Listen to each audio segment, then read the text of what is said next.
Magandang araw na muli mga boss. Ang problema ni customer, delay na humatak itong sasakyan niya at matagal na daw siyang hindi nagpapalit ng transmission fluid niya.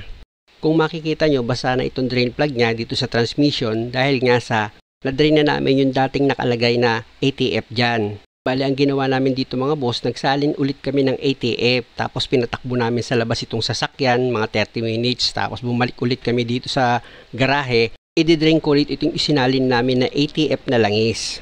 Kumbaga, pinasig lang namin itong transmission mga boss. Parang yung ginagawa ko pag nag-chase oil ako ng makina. Ganon din dito. At kung makikita nyo, napakarumi pa rin ng langis mga boss. Kasi nga, napabayaan ni customer na hindi siya nagpapalit ng ATF. Hanggang sa dumating na yung time na pag inapakan niya yung gas pedal niya, is delay na yung andar. Ibig kong sabihin, nakadiin na siya sa gas pedal, pero delay siya ng ilang segundo bago umusad.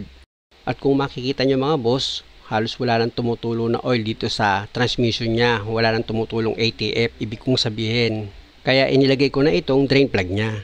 Ang gagamitin yung panghigpit dyan mga boss is itong Allen wrench. Siyempre naman dapat higpitan nyo rin yan ng maayos. Dahil pwede kasi magkaroon ng leak yan pag hindi maayos yung pagkakahigpit nyo dito sa drain plug niya. Pakita ko sa inyo yung ATF na ginamit namin na pang-flashing mga boss. Oh, grabe pa rin yung dumi niya eh. Talagang napabayaan lang ni customer itong sasakyan niya. Kaya dumumi ng ganyan. At ito na mga boss, dahil sa malaki naman ang natipid ni customer, dahil ngayon lang siya magpapalit, ang sabi ko is original na ATF na ang ilagay namin. Ito yung binili namin sa kasa. Bali, yung isang lata na yan mga boss is 1 gallon ang capacity niyan. Pero hindi ko naman yan isasalin lahat. Bali, kulang 3 litro ang naisalin ko na ATF dito sa transmission ni customer. Gaya nga ng sinabi ko mga boss, gagamit pa rin kayo dyan syempre ng dipstick. Merong dipstick yan na gagamitin yung panhukat dito sa oil niya.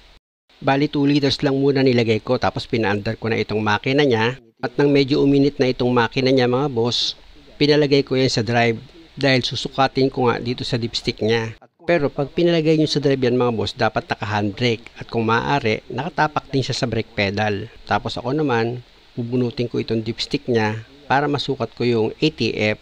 Kung kulang, magdadagdag ako syempre. Ilagay ko ulit itong maliit na embudo tapos magsasalin ulit ako ng ATF dito sa transmission. Hanggang sa makuha ko na yung tamang sukat dito sa dipstick niya. Alam niyo mga boss, nang ni-road test namin ni customer itong sasakyan niya after ko mapalitan ng transmission fluid, naging okay na yung takbo niya. Hindi na siya delay. Balik na ako dito sa pagsukat ng ATF. Gaya ng sinabi ko, dapat umaandar yung makina, tapos nakatapak sa brake pedal, tsaka mo ngayon ilagay sa drive.